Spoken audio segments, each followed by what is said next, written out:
Hola, saludos, su servidor quien te habla, José Dávila. En esta ocasión, y como hice en la última entrega que les hice aquí en mi canal, eh, voy a comentar a manera de jurado, podríamos decir, a manera de juez.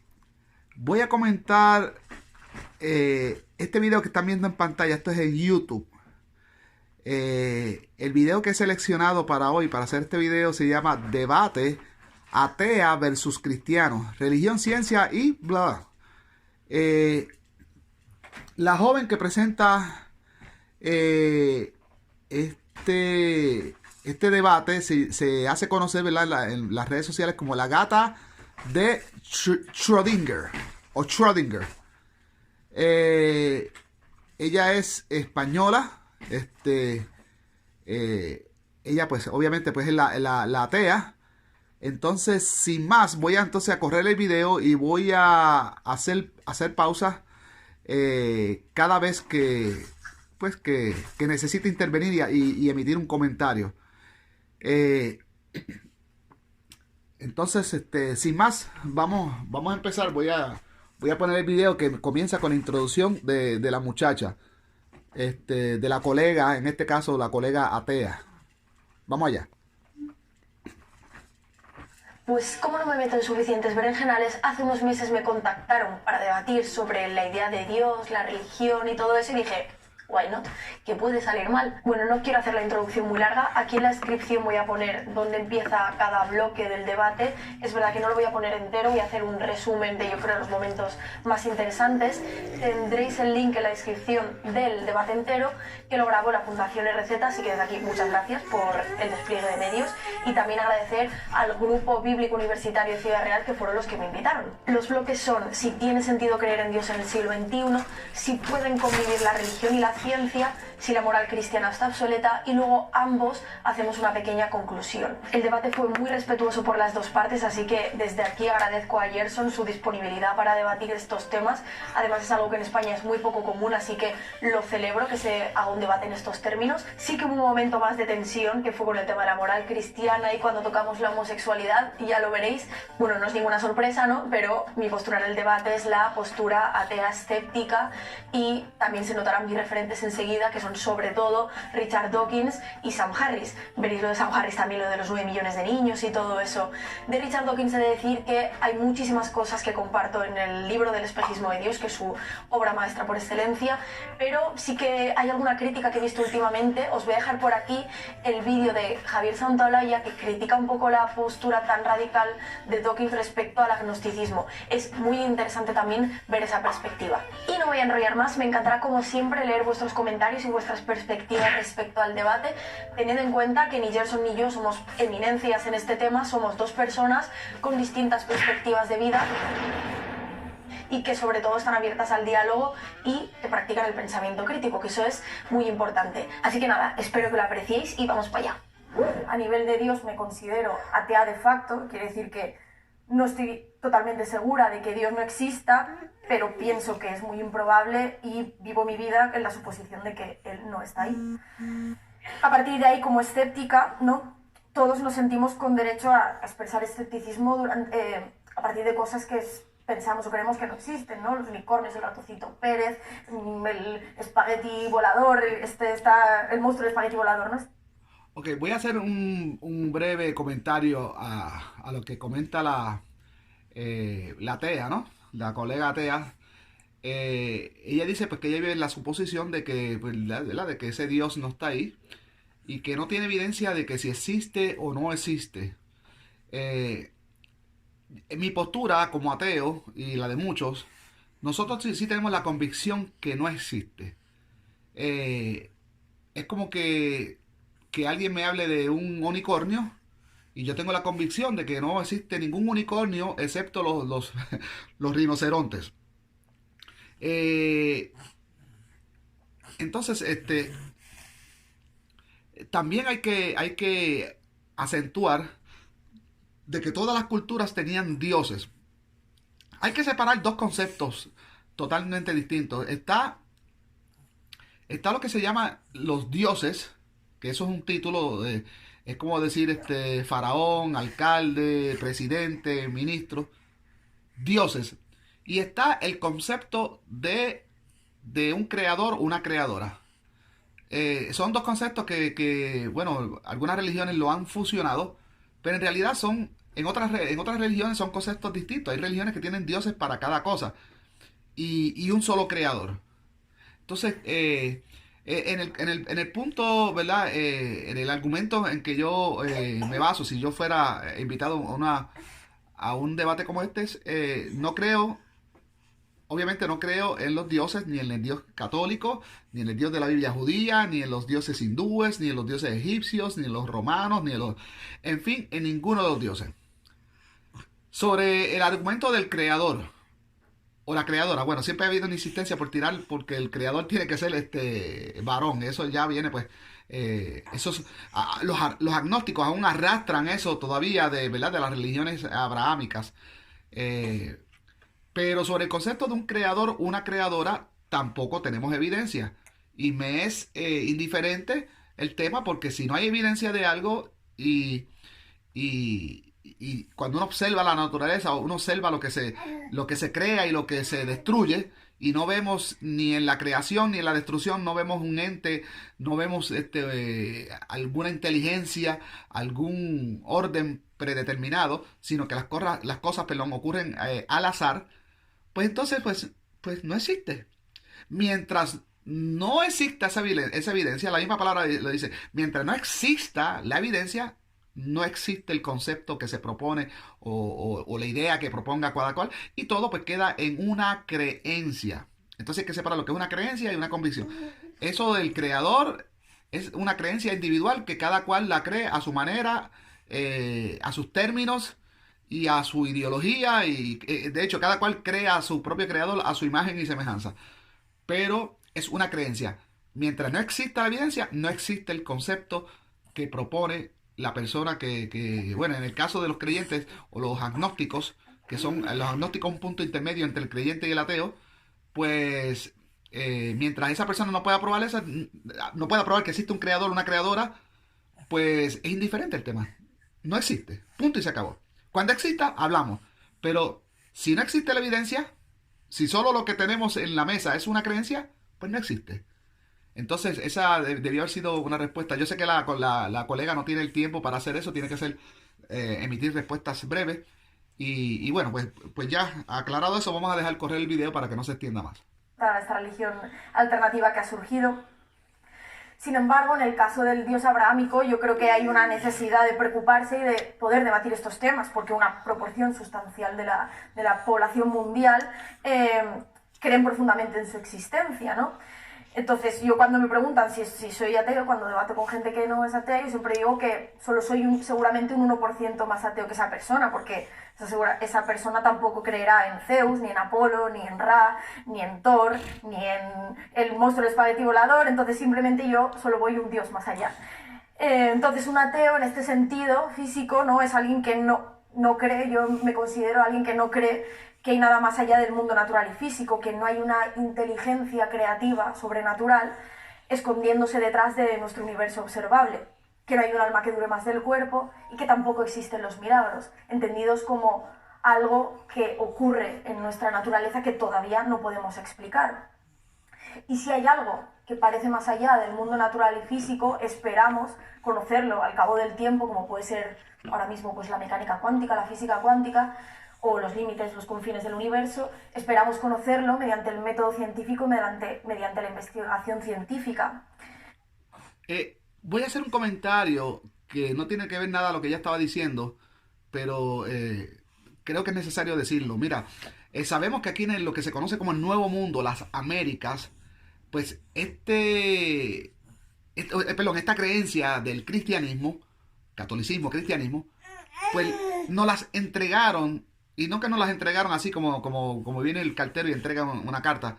No las impusieron por medio de esclavitud, de genocidio, de violar nuestras mujeres, de robarnos el oro, de destruir la cultura precolombina, que era una cultura rica. Bueno, en fin, ustedes saben ya la historia. No hay que retocarla. Pero quienes hicieron esto fueron los españoles de la época ¿verdad? Del reinado de Fernando e Isabel, ¿verdad? Los reyes católicos, de la España católica. Ellos fueron los que nos trajeron, los que nos impusieron esta creencia que hoy pues, muchos cristianos defienden. Eh, Sin embargo, hay que destacar que España también fue víctima de lo mismo que ellos nos impusieron a nosotros, puesto que España pertenecía al Imperio Romano en tiempos del Concilio de Nicea, en el año 325 de nuestra era, o para que el creyente lo entienda, en el año 325 después de Cristo. En el Concilio de Nicea, cuando se decide, cuando por mayoría de votos se le da forma y se crea lo que el credo, ¿verdad? Niceno, y cómo iba a ser entonces el nuevo cristianismo, la nueva religión oficial, pues también a todas esas aldeas, ¿verdad? Que habitaban en Hispania, ¿verdad? Con H al principio, lo que es hoy en día España, todas esas aldeas que creían en otras cosas o que eran considerados como por los católicos como los bárbaros y todas esas cosas, a ellos también, por decreto imperial, también se les impuso el cristianismo eh, y fue por la fuerza también. El que no aceptara la religión oficial iba a ser torturado y matado. Así que quería acentuar eso y también decirles que los españoles que fueron los que nos trajeron, esta muchacha es española, los españoles que fueron los que nos trajeron eh, esta religión y yo, aquí van a escuchar un ruido de fondo, es mi bebé de 6 meses que está aquí conmigo, así que vamos a ver si me permite terminar este video. Pero los españoles, ahora mismo, los que fueron los que nos entregaron esta religión que hoy los cristianos defienden, son los primeros que se han ido ateizando. Y no solo los españoles, sino en Inglaterra, Europa se está ateizando a una velocidad tremenda. Según el conocimiento, la ciencia sigue avanzando, la religión va quedando arrinconada y obsoleta. Entonces, pues, ya los europeos, pues, al tener dos realidades, la realidad deformada de la religión y la realidad que nos ofrece, que nos entrega la ciencia, pues obviamente las personas están adoptando la ciencia y dejando ya obsoleta la religión.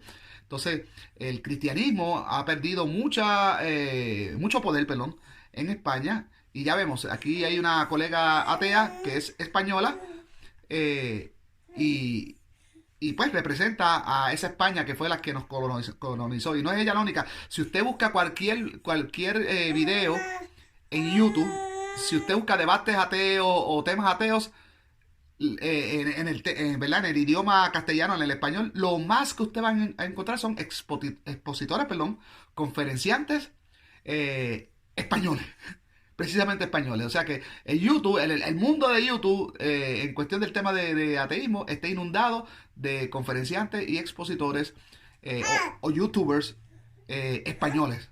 Entonces, nada, vamos a seguir entonces el video. Si la hipótesis de Dios, imagino que es la que defenderá mi compañero, es que existe una inteligencia sobrenatural y sobrehumana, ¿no? Que deliberadamente diseñó, él creó el universo y todo lo que contiene, también incluyéndonos a nosotros. Yo lo que defiendo es que cualquier inteligencia creativa con suficiente complejidad como para diseñar algo solo existe como producto final de un largo proceso de evolución. Entonces las inteligencias creativas que podemos ser nosotros, tal cual han evolucionado, no pueden estar desde el principio del universo, llegan necesariamente tarde. Por lo tanto, no pueden ser responsables de su diseño. Dios, por lo tanto, sería, en palabras de Dawkins, un espejismo. Y voy más allá. No es que solamente crea que no exista un Dios, sino que, en caso de existir, ¿qué clase de Dios sería? Y aquí nos plantamos un poco en el postulado de Epicuro, que plantea yo creo que una comparación muy interesante. Y es que, por un lado, tenemos un Dios, ¿no? Supuestamente el Dios en el que creemos es un Dios omnipotente, es decir, lo puede todo, y omnipresente, es decir, lo sabe todo. Y por un lado es un Dios benevolente, ¿no? Entonces tenemos esas dos facetas de Dios que se supone que son compatibles. ¿Y dónde viene la paradoja de Epicuro? Viene de, si un Dios es omnipotente, lo sabe todo y omnipresente, está en todos lados, lo puede todo, ¿Por qué permite que haya tanto sufrimiento humano? ¿Por qué al año 9 millones de niños de menos de 5 años mueren en todo el mundo? Antes de que termine esta frase, habrá 17 niños muriendo, ya habrán muerto, con los consecuentes padres sufriendo por ello. ¿Cómo es posible que un Dios que exista y que esté presente y que escucha nuestras plegarias permite que ocurran este tipo de cosas en el mundo? Y otras de estas barbaries encima se hacen en su nombre. Entonces, una de dos: o Dios no es omnipotente, es decir, no lo puede todo y no es omnipresente, no lo sabe todo, o Dios no es benevolente. Entonces, ¿en qué quedamos? ¿Es un Dios débil que no lo puede todo pero sí que es bueno? ¿O es un Dios malvado que sí lo puede todo pero que no quiere hacer nada por arreglar las cosas que ocurren en nuestro planeta? Ahora bien, si la pregunta es si tiene sentido creer en Dios en el siglo XXI, aquí la respuesta no es tan concreta, porque, claro, el miedo a la muerte y el miedo a lo desconocido en el ser humano es inherente. Desde siempre hemos necesitado creer en algo sobrenatural para sobrellevar las desavenencias de la vida, para rellenar los huecos de nuestro cerebro y del mundo que nos rodea. Y más en países del guerra, en países del tercer mundo. Bueno, hago una pausa y hay un niño de fondo ahí en el salón de conferencia que está inquieto. No es mi hijo, no es mi hijo, pero es bueno saber que también en esa conferencia habían niños, habían pequeños ateitos como este que yo tengo aquí. Le voy a enseñar a mi hijito en esta pequeña. Aquí está un pequeño ateíto. Aquí está un pequeño ateíto, libre de religiones, no conoce lo que es la religión. Y bueno, hasta ahora pues se me ha tranquilizado. Así que vamos a seguir. Y espero que ese niño, ¿verdad?, en esa conferencia los haya dejado terminar. Porque yo he estado en conferencias, mayormente cuando era católico, y cuando había un niño así que se inquietaba, me sacaba de concentración. Así que, pero nada, seguimos. Pasan penurias, muchas más penurias que nosotros. La creencia de Dios es indispensable para que te puedas levantar día a día y poder sobrellevar ese peso. Sin embargo, en los países occidentales cada vez la idea de Dios es más complementaria o menos necesaria, y por eso también cada vez más acudimos a otras alternativas New Age, otras formas diferentes de espiritualidad, porque la religión como tal se ha quedado como algo más complementario que necesario. Y yo creo que cuanto más la ciencia avanza y la sociedad también y los valores con ella, la religión va quedando en un segundo plano, porque la religión y la idea de Dios toma fuerza en los momentos de más necesidad. A estas alturas de la historia, pleno 2019, se supone que nadie debería creer en Dios. Eso es lo que nos decía el secularismo hace 50, 60 años, que la idea de Dios iba a desaparecer. La realidad que encontramos es muy diferente. La realidad es que la fe como confianza en que la realidad es de una manera específica, la fe en Dios está creciendo en todo el mundo cada día. La pregunta es si tiene sentido creer en Dios. Tengo que interrumpir a este caballero. Él dice que la fe está creciendo más y más y más en cada día. No sé en qué número se está fijando él, no sé. Él obviamente es español. Él podrá darse cuenta que en su propia España las iglesias están cerrando, las misas cada vez están más vacías. La gente, pues ya la religión, como dice la colega, ya ha quedado un lugar bien rezagado, secundario o último. Entonces, igual acá en las Américas.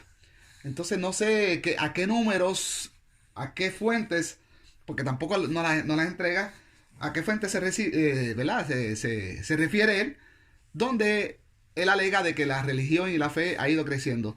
Sí, él tiene razón, que ya hace unos 50 años se ha dicho de que la religión iba a desaparecer. Obviamente no existen profetas, no existen adivinos, eso no existe. Uno puede hacer un pronóstico por las cosas que uno viene viendo, pero no necesariamente uno tiene que acertar con esa precisión en cuestión del tiempo. Sí se está viendo, ante nuestros ojos se está viendo cómo la religión ha ido desapareciendo de muchos hogares, en la juventud, de los millennials. El proceso está siendo un poquito lento o ha sido lento, pero ha avanzado en la última década conforme el Internet y la información en el Internet pues está siendo más asequible a las personas. El boom del secularismo, el boom de, ¿verdad?, del abandono de las religiones ha ocurrido a partir de la última década. Podríamos decir, para empezar, para marcar el Big Bang de, ¿verdad?, del secularismo, a partir del año 1995. Con la aparición de Windows 95, vamos a empezar a partir de ahí. Con la aparición de Windows 95, del Internet, pues a partir del 95 es que empezamos a ver el declive del, ¿verdad?, del cristianismo. De hecho, mucha gente cambió la Biblia por el Internet. Ya nadie anda con una Biblia en la mano como andaban antes, pero andan con su celular y Google. Google ha sido el reemplazo de la Biblia. Eso ha pasado ante nuestros ojos. Eso nadie lo puede negar. Así que sí, va a llegar un momento en el futuro, no sabemos cuándo, pero la religión va a desaparecer. Inclusive esa generación que se conoce como los baby boomers, cuando ellos mueran, que son los que tienen la religión bien arraigada y no aceptan la tecnología y son bien conservadores. Cuando mueran esa gente, lo que van a quedar son las generaciones como la mía, la que ha abandonado las creencias, ¿verdad?, en la última década. Los millennials que están, son muy jóvenes que están creciendo, que aunque los padres tratan de imponerle la religión, pero ellos están en un mundo nuevo, están indiferentes a la religión y podemos decir que quizás en los próximos 100 años o la religión ha desaparecido o va a ser cuestión de locos. Va a ser cuestión de que aquellos que todavía sigan creyendo en seres imaginarios pues van a ser considerados locos, como está sucediendo en China, que a muchos de los cristianos lo están tratando por locos. Así que vamos a seguir escuchando lo que dice el debatiente representando al cristianismo. El siglo XXI. Déjame darte mi respuesta en formato tweet y luego la expando. Mi postura, después de años de búsqueda, después de hacerme preguntas, después de buscar respuestas, es un sí convencido. En primer lugar, por el mundo, el universo que observamos. En segundo lugar, por las vidas que vivimos. Y en tercer lugar, por la historia que encontramos. Voy a ir al grano. En primer lugar, estoy convencido de que Dios existe porque el mundo en el que vivimos y el que observamos no me permite estar tranquilo creyendo lo contrario. Para mí el cristianismo tiene sentido. Ok. Él dice que él está convencido. Mira la palabra que él dice. Él está convencido, pero no convence a nadie. Él dice que el mundo no lo deja estar tranquilo si es que, bueno, pues eso le sucede solo a él. A mí no me sucede. A mí el mundo funciona lo más bien y tiene mucho sentido sin la existencia de Dios. Es al revés. Antes era que no tenía sentido para mí con la supuesta existencia en mi mente de un Dios y de una resurrección y todas esas cosas que están atadas a las supersticiones, versus la realidad que vivimos, no que yo vivía, sino que vivimos. Entonces ahí sí que no me hacía sentido que eran incompatibles totalmente lo que vemos en la realidad con lo que las creencias religiosas nos habían instalado en nuestras mentes. Entonces, ahí tengo que refutar al cristiano porque él dice que si la existencia de Dios, pues el mundo no tiene sentido. Bueno, será en su vida porque en las que ya auditamos nuestras religiones y abandonamos esa creencia, pues sí, ahora sí que nos hace sentido la vida. Antes no nos hacía sentido, hoy sí nos hace sentido. Porque creo que es la historia de la realidad, que es verdad, que la evidencia respalda eso, que responde acertadamente a las preguntas del ser humano, que un Dios creador es la mejor explicación para nuestras observaciones. Piensa en algo tan sencillo como ¿por qué hay algo en vez de nada? La gran mayoría de nosotros estamos de acuerdo en que el universo tuvo un principio. Y la experiencia nos dice que las cosas que tienen un principio...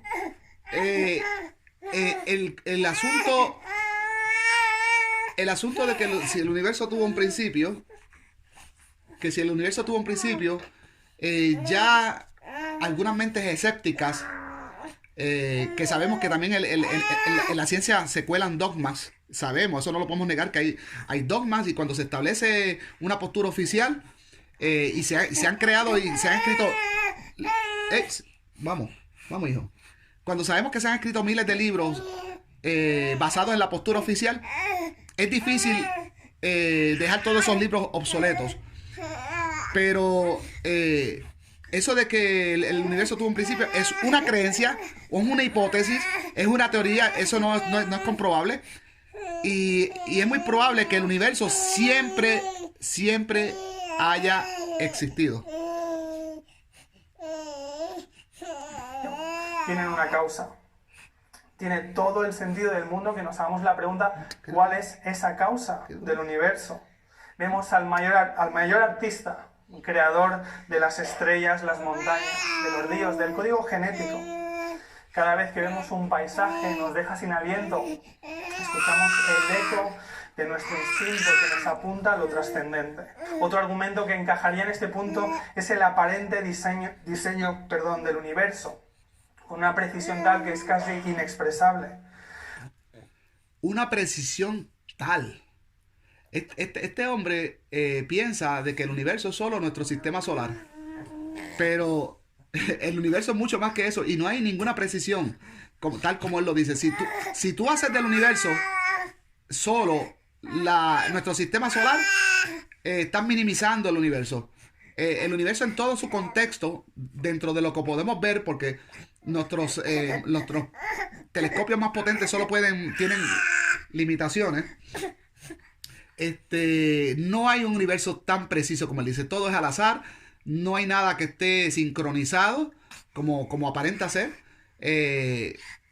Así que dentro de su mundo, dentro de su concepto del universo, él piensa, como le han dicho otros líderes, porque es lo que hace es repitiendo, de que hay una precisión en las cosas. No hay tal precisión. No hay tal precisión. Los científicos han encontrado docenas y docenas de constantes y de números que son exactamente los que deberían ser para que no solo tú y yo, sino que todo el universo pueda existir. Stephen Hawking, quizá el cosmólogo más famoso de la historia, escribe lo siguiente, dice: un hecho fascinante es que los valores de estos números parecen haber sido ajustados con una precisión asombrosa para que el desarrollo de la vida fuera posible. En segundo lugar, estoy convencido de que tiene sentido creer en Dios, porque sin duda la manera en que vivimos reflejan claramente a este Dios.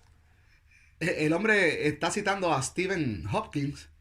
Stephen Hawking, a pesar de que sabía de que la matemática juega, es como que podríamos decir uno de los secretos descubiertos por el ser humano sobre el universo, o descubierto, o quizás algún ente inteligente, alguna vida inteligente nos las entregó en el pasado. Eso es una teoría, una hipótesis. Yo, en cuanto a vida inteligente en otros planetas, pues no tengo evidencia sobre eso. Eso es una creencia más.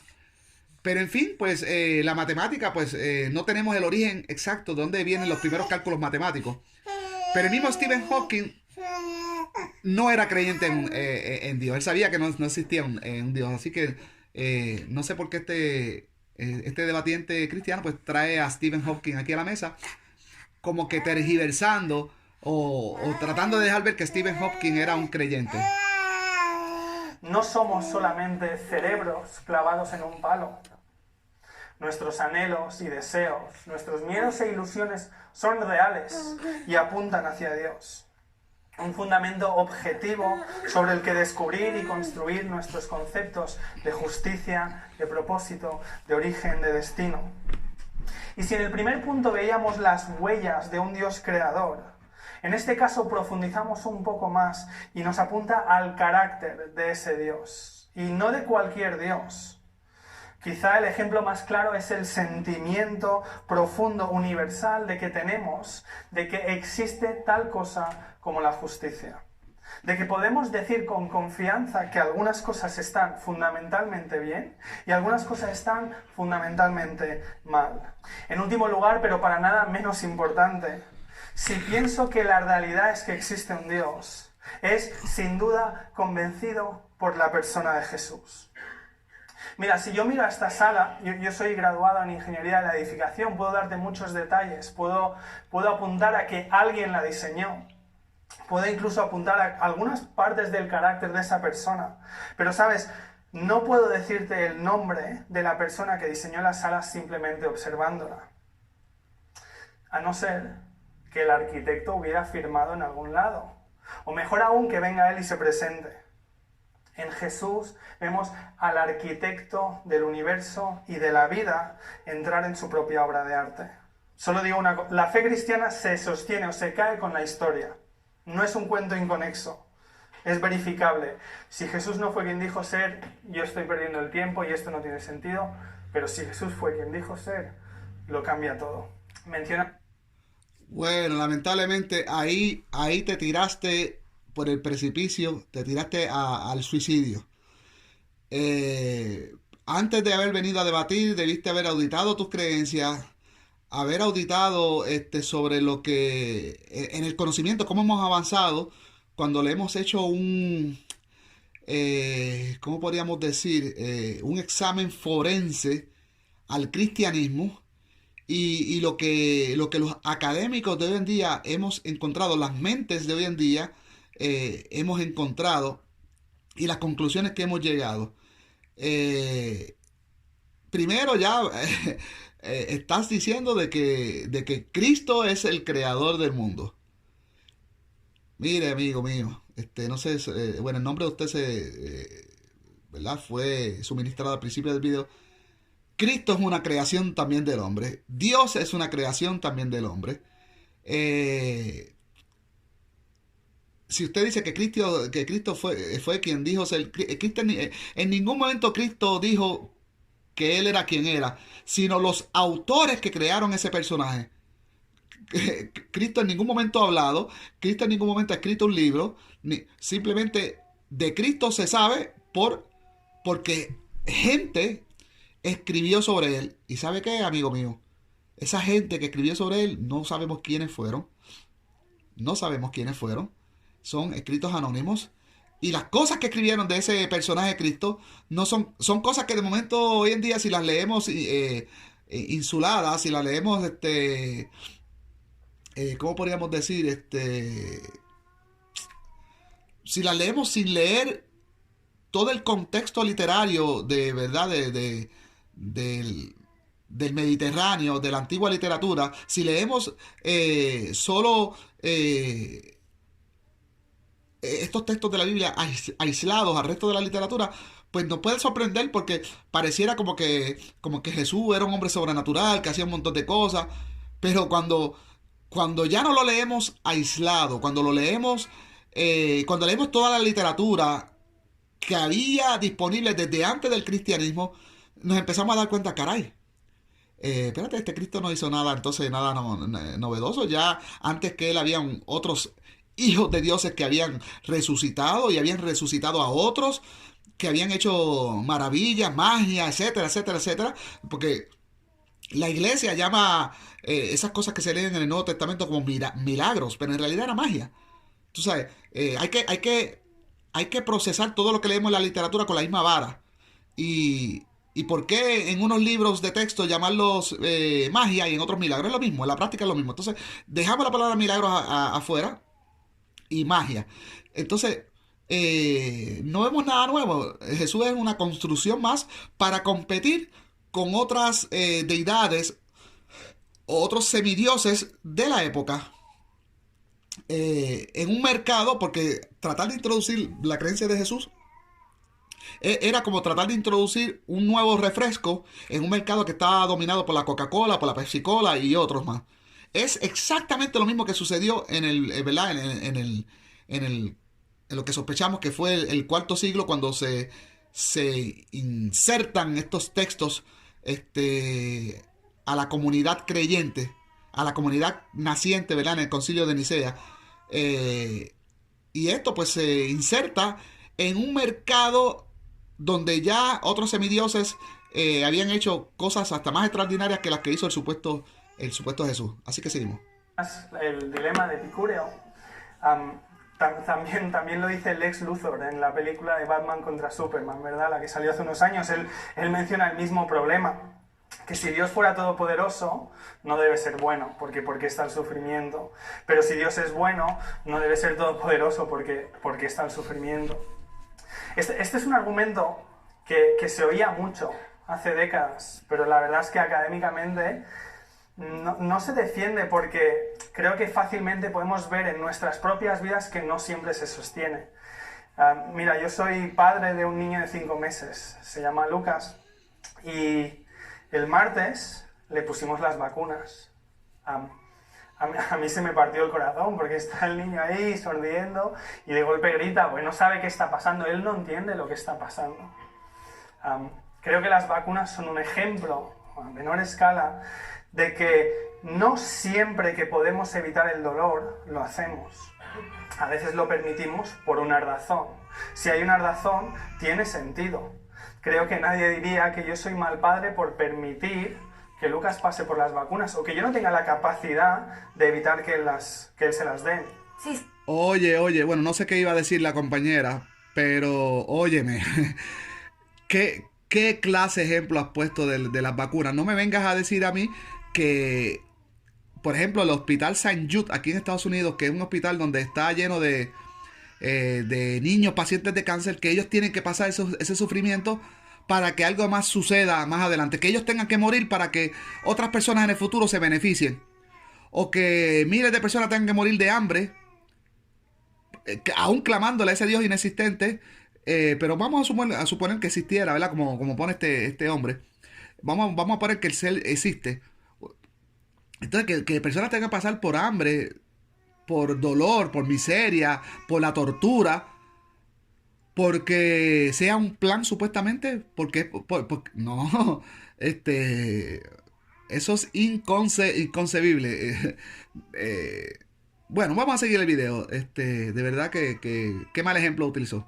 Siguiendo con el tema del sufrimiento, es una analogía de que Dios es como un padre, ¿no? Que no puede estar siempre encima ni corrigiendo a sus hijos y tal. Me parece una comparación un poco arriesgada, en el sentido de que cómo puedes comparar ponerle o no unas vacunas a tus hijos con que los datos horribles que hay de sufrimiento en el planeta, es que 9 millones de niños muriendo todos los años, el tsunami no me acuerdo el año que fue, ¿no? Pero se llevó a 250.000 personas, sería como un tsunami de 250.000 personas cada 10 días de niños que mueren a manos, o sea, sufrimiento, y la mayoría de inanición en el tercer mundo o por problemas.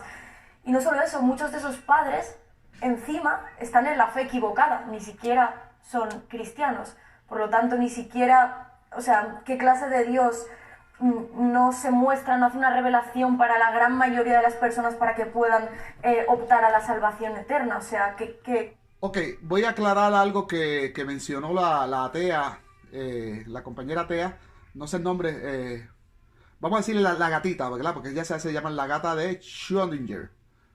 Vamos a la gatita.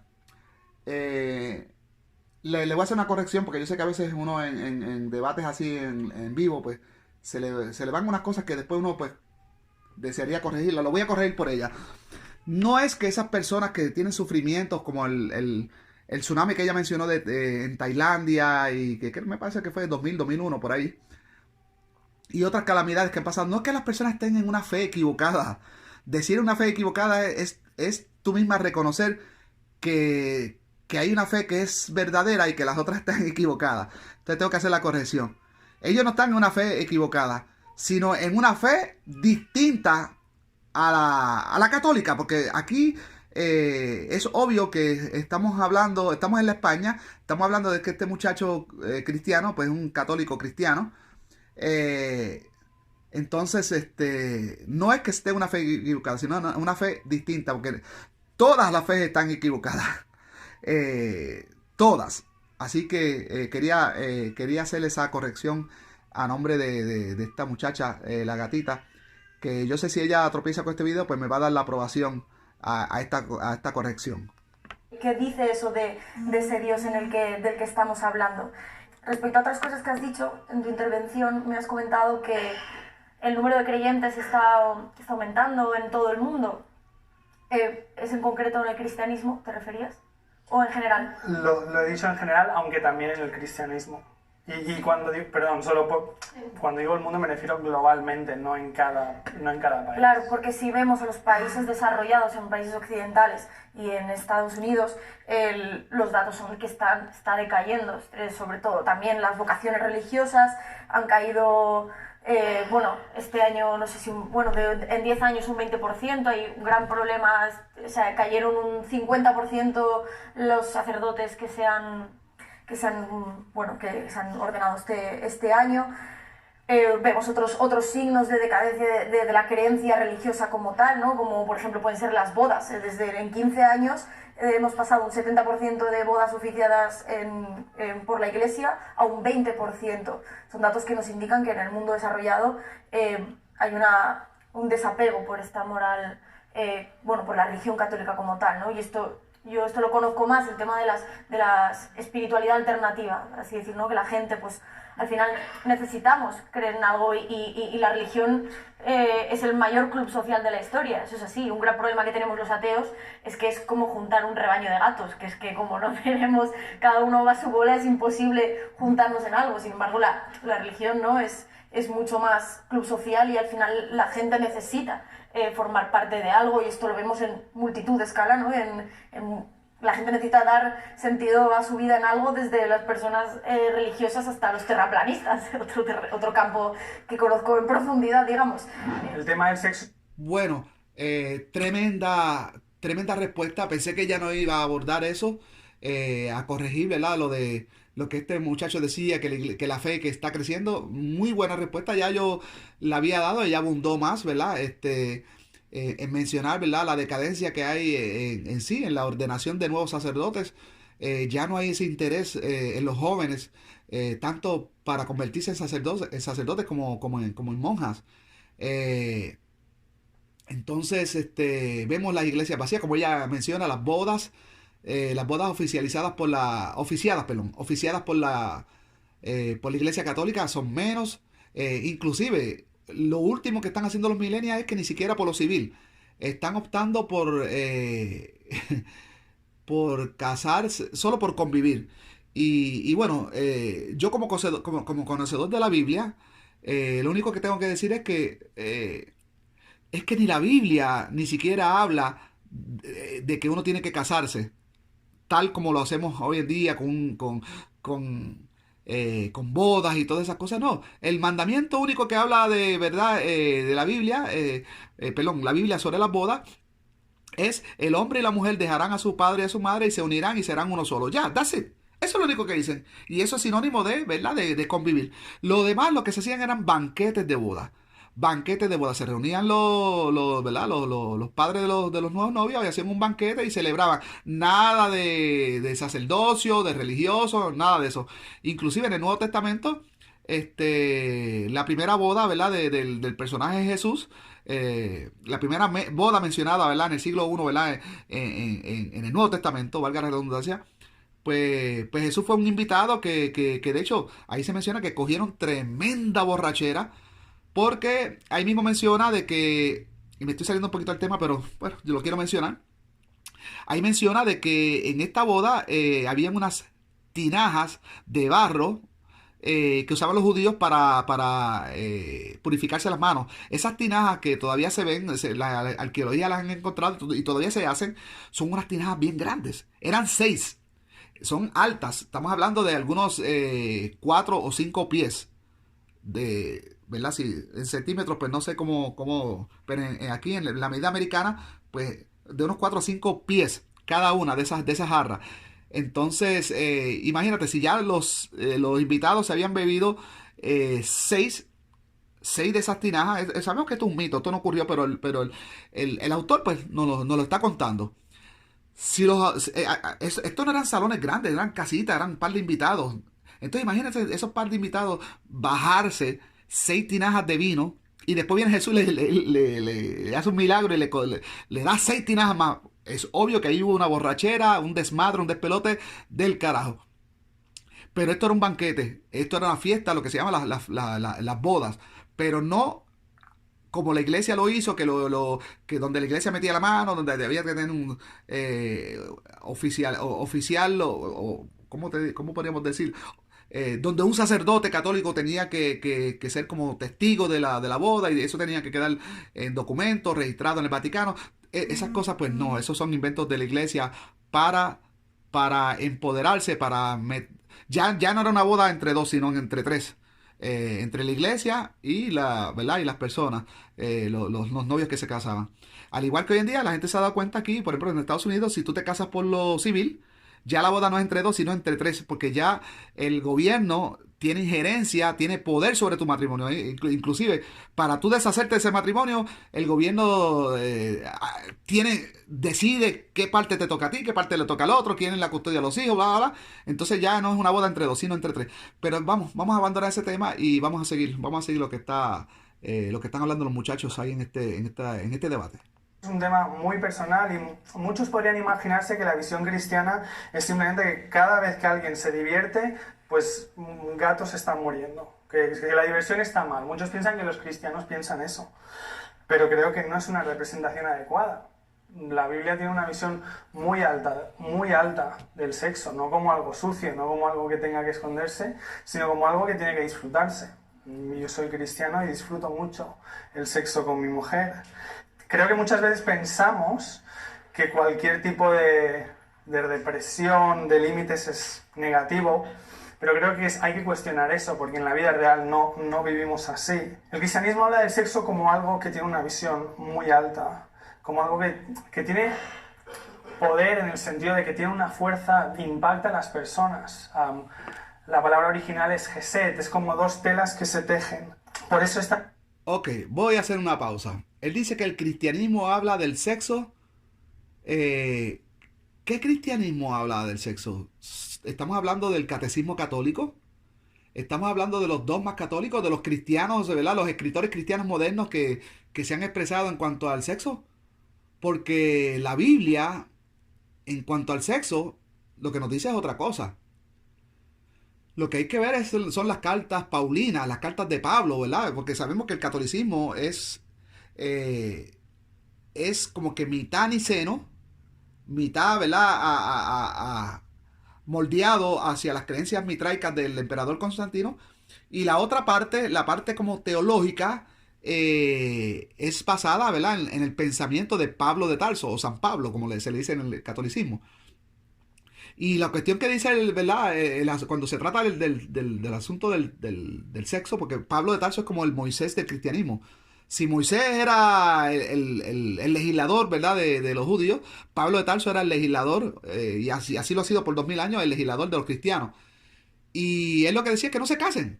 Que no se casen, que ya el mundo estaba por acabarse y que mejor que él prefería que se quedaran como él, que solteros, y bueno, bla, bla, bla. Y de ahí que viene esta, ¿cómo podríamos decir? Esta regla de que los sacerdotes no se casan, del celibato. Entonces, no sé qué está hablando este hombre, de qué sobre el asunto de la verdad, de la sexualidad. Él dice que el cristianismo, ¿pero qué cristianismo? Dime, ¿de dónde salen esas reglas? ¿De dónde salen las posturas cristianas en cuanto a la sexualidad? Porque que yo sepa, en el lado teológico, todo lo que tenemos en el cristianismo viene de Pablo. Y Pablo lo que exhortaba era que a su preferencia, él decía, creo que por un lado decía que sea casado porque ya se queda así, pero que su preferencia que se quedaran así, que fueran como él, y que no, y que el que era casado que viviera como si no lo fuera. Mira lo que dice, que el que fuera casado que viviera como que no lo fuera. No tengo las citas exactamente ahora mismo aquí. Si usted las requiere, solo póngala en la sección de comentarios, yo se las voy a suministrar le voy a responder con la cita bíblica. Pero así tal para cual lo dice la Biblia, y doy testimonio de que así lo dice.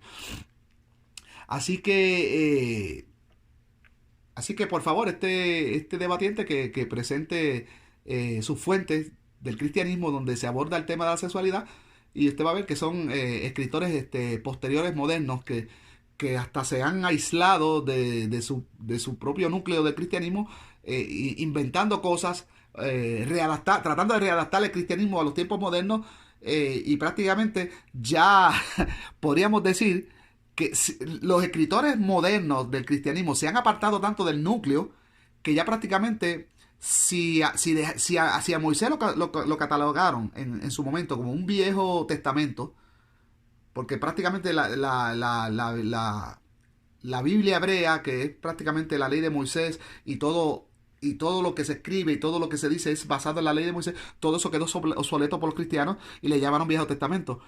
Pues ya prácticamente el Nuevo Testamento está casi degradado por los cristianos modernos como también como un Viejo Testamento, porque se han desligado totalmente del núcleo teológico, del cristianismo original, ¿no? Que es paulino.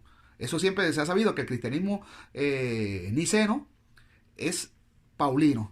Entonces, el cristianismo de ahora pues está escribiendo muchas cosas que, que se están aislando y se están alejando del pensamiento paulino original. Vamos a seguir. Tan importante, y por eso tenemos que ponerlo en el lugar adecuado. Una vez más, está claro que la Iglesia ha fallado en este tema. Está claro que la Iglesia ha hecho mucho daño a muchas personas y eso no es correcto. Jesús habla de amar a todas las personas. Entonces, de primera, sin duda, una persona que muestra más odio que amor no es alguien que está siguiendo el camino de Jesús de forma... ¿Qué camino de Jesús y qué camino? Jesús, una mujer que no era judía, según dice, ¿verdad?, uno de los autores de los evangelios, trató de pedir por un acto de magia, ¿verdad?, hoy conocido por el cristianismo como milagro. ¿Y qué le dijo Jesús? Yo no he venido, ¿cómo poner? Yo solo he venido a las ovejas de Israel, yo solo he venido a los judíos. En otras palabras, a mí no me importan los problemas ¿verdad?, de los griegos, de los romanos, de los demás. No. Yo solo he venido a las ovejas de Israel. Y por cierto, también habla de que también trata a esta gentil, que era como ellos conocían a los que no eran judíos, a los gentiles. Él la trata como perra, en ese mismo versículo. Le dice, yo no he venido como darle comida a los perros, yo solo he venido a las ovejas de Israel. Más o menos por ahí el contexto. También le puedo facilitar esos versículos ¿verdad?, donde el supuesto Jesús pues le da esa respuesta a esa gentil. Y por otro lado, a Jesús, ¿verdad?, el personaje de Jesús, cuando lo crucifican, ahí no le ponen a Jesús el rey del mundo. No, a él se le puso Jesús, rey de los judíos. Bueno, obviamente fue un sarcasmo, ¿verdad?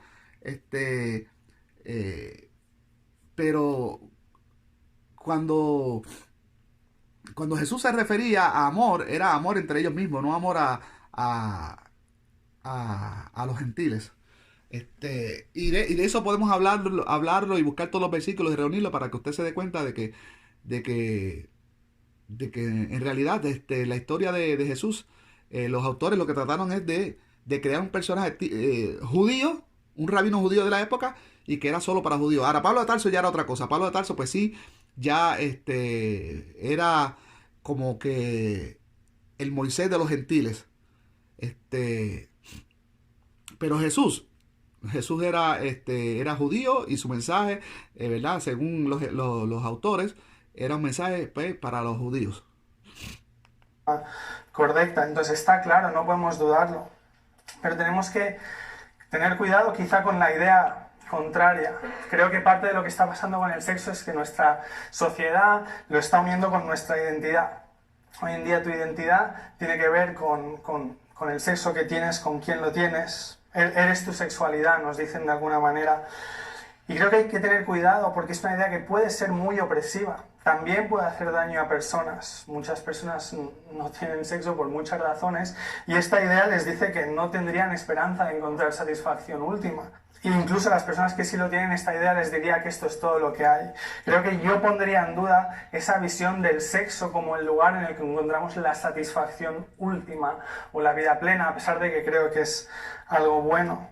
Si las palabras de Jesús son ciertas, estoy seguro que son buenas noticias para cualquier persona, independientemente de su sexualidad. Estoy convencido. Mi amigo y compañero David Bennett tiene un libro que se llama A War of Love, una guerra de amores, y él cuenta su propia experiencia como alguien que tiene atracción hacia el mismo sexo, pero que al conocer a Jesús encontró en él todo lo que no había encontrado en esas relaciones homosexuales, y él decidió seguir a Jesús porque cree que vale la pena. Ojo, quiero enfatizar algo. No estamos diciendo que no sea difícil, no es que los cristianos no tengan empatía o que no entiendan la seriedad de la pregunta. Esta pregunta es muy seria, es muy personal, es muy flexible, y no puedo responderla entera por aquí, pero no es que los cristianos no la entiendan, no estamos diciendo que no sea difícil tomarse el camino de Jesús en serio, estamos diciendo que vale la pena. Me quedo sin una tiempo. pequeña aclaración, cuando has nombrado este libro de A War of Love, hablas de que él rechazó sus impulsos homosexuales para seguir a Dios. ¿Sí he entendido bien? No actúa en sus impulsos homosexuales para seguir a Dios. ¿Y eso te parece algo positivo? Me parece algo que tiene sentido en la cosmovisión cristiana, en la que se nos dice, como digo, que en el sexo no vamos a encontrar esa satisfacción última. Pero no es un estándar Porque que solo... en el sexo con una mujer tampoco, ¿no? O sea, es irrelevante entonces el sexo de la otra persona, ¿no? Con el que lo haces. Si con el sexo no tenemos la satisfacción última, ¿qué más da Porque con quien tengamos sexo? Pues como decía al principio, la Biblia tiene una visión del sexo como algo que tiene un efecto real, no como algo que, como digo, no como algo que tenga que esconderse, como algo que tiene una visión real. Y por eso volvemos a lo de la cosmovisión, por eso volvemos a la importancia de lo que es verdad. Dios habla del sexo como algo que tiene sentido en una relación monógama, en una relación permanente, en una relación heterosexual y dentro del Otra vez, bueno, qué bueno que esta muchacha se la batió, la gatita se la batió ahí, porque prácticamente si el mismo individuo está diciendo de que el sexo es como que algo, una satisfacción última, como ella le dice, pues entonces ¿qué más da que sea con mujeres del mismo sexo, ¿no? Eh, entonces se la batió bien. Ahora él acaba de decir, acaba de mencionar que Dios habla de las relaciones monógamas. Eso es totalmente... bueno, depende de qué Dios está hablando, pero si está hablando de Jehová o Yahvé, el Dios de la Biblia, entonces,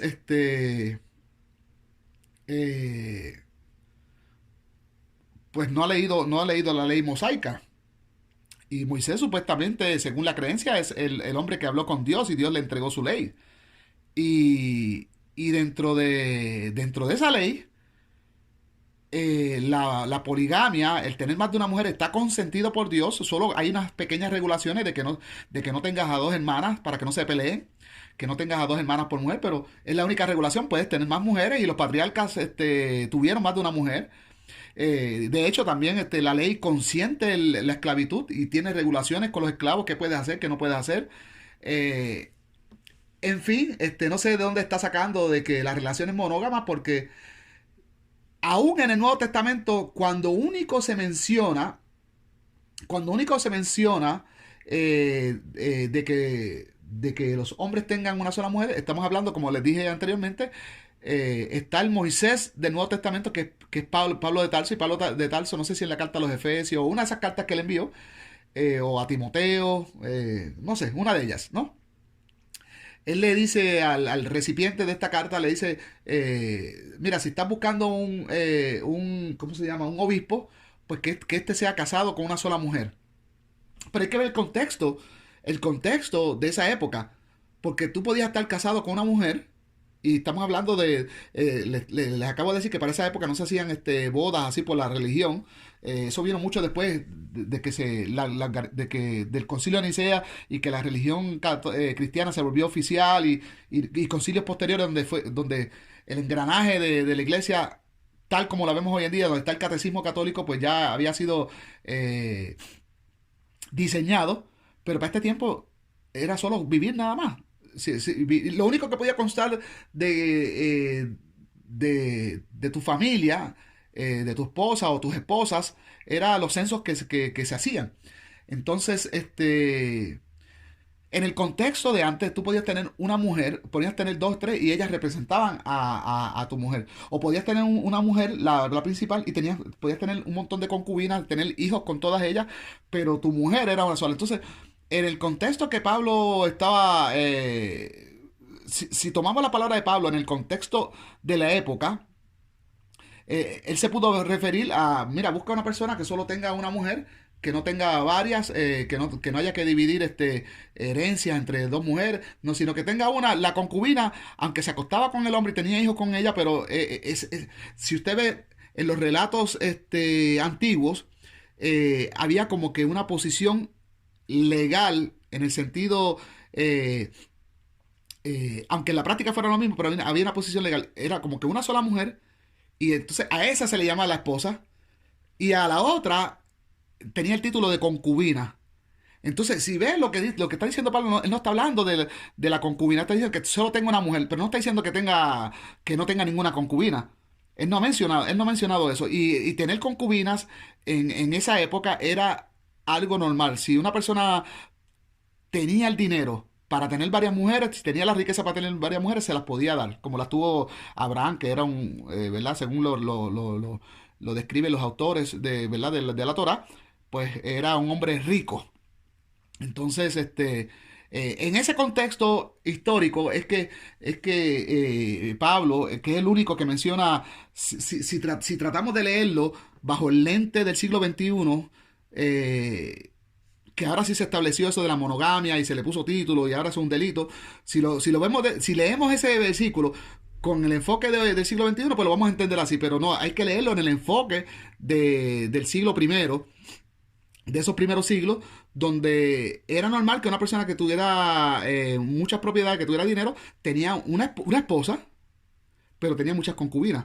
Las concubinas no eran consideradas esposas. En términos legales eran distintos. En términos de herencia eran distintos.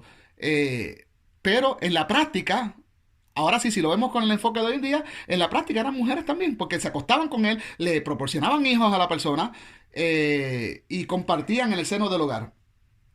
Entonces, aquí lo que él está hablando de la monogamia, pues me parece que él está un poquito desinformado y necesita estudiar un poquito más. Como él mismo dice, él es ingeniero de construcción y de otras cosas. Entonces, casi siempre que uno es inteligente y tiene un grado académico en una materia, es ignorante a otras. Y eso hay que aceptarlo. No todos saben. No, yo conozco mucho, ¿verdad?, de los textos antiguos. Y de las creencias judío-cristianas mayormente, pero en muchas áreas de mi vida soy totalmente ignorante. Entonces esta persona pues está mostrando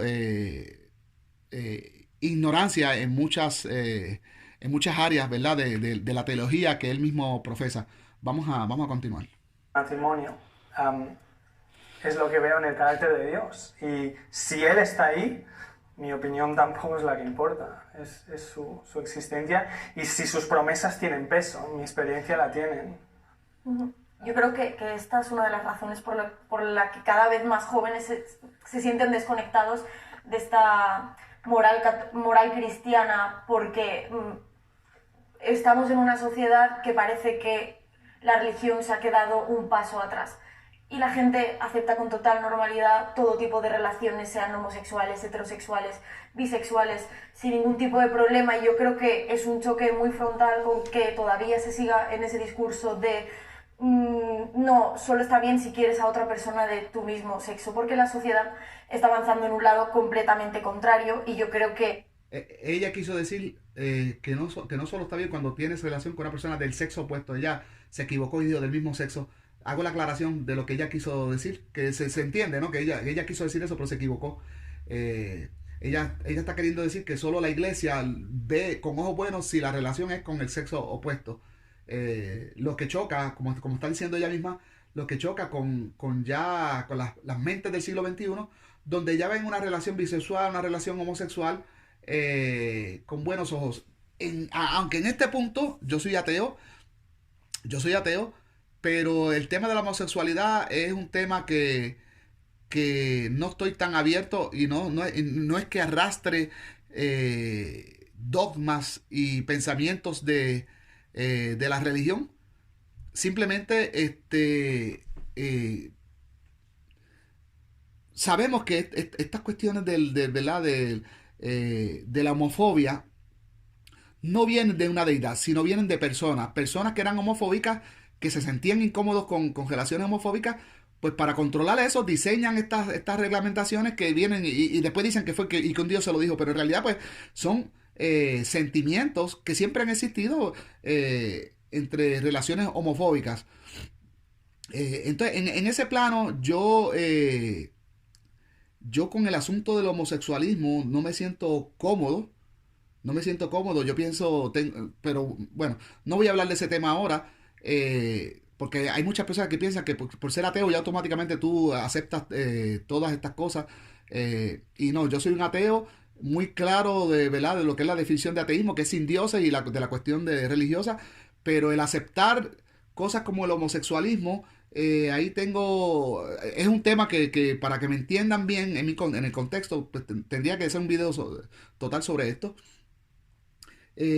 Inclusive, aún en mi sospecha que tengo una de mis hijas que quizás podría ser homosexual, lesbiana, todavía no es algo que está, no es algo que está concreto, no es algo que... Y si así lo fuera, la voy a amar y la voy a querer y eso no va a ser ningún problema, aunque no, aunque mi perspectiva en cuanto a la homosexualidad sea distinta y aunque yo no acepte eso como algo normal o natural, pero si en el caso de que mi hija, de que las sospechas que tengo de una de ellas, yo tengo 5 hijos, de que una de ellas sea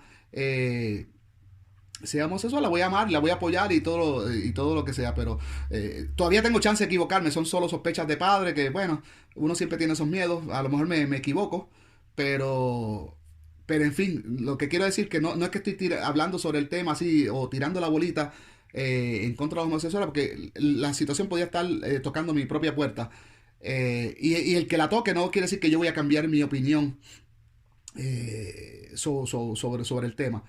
Pero, pero una cosa es mi opinión va muy ajena y muy en contra a lo que decía, ¿verdad? Moisés, o el autor que creó a Moisés, que dice que hay que matar a los homosexuales. No, ya, eso no, tú sabes. Pero, pero en fin, haré un video posterior sobre mi postura ante el homosexualismo y, y ya ustedes me entenderán en mi contexto lo que es mi opinión. Que mi opinión, pues es mi opinión, eso no tiene por qué afectar a nadie porque es solo mi opinión. Yo no tengo ninguna posición de poder, no soy presidente de un país ni nada como para crear una ley o una reglamentación en contra de los homosexuales, así que nadie tiene que preocuparse por mi opinión. Mi opinión personal. Y como les dije, sospecho que una de mis hijas podría ser homosexual y ni siquiera mi opinión la va a afectar a ella porque igual la voy a amar y la voy a apoyar. Así que quiero dejar ese punto claro. Seguimos con el video.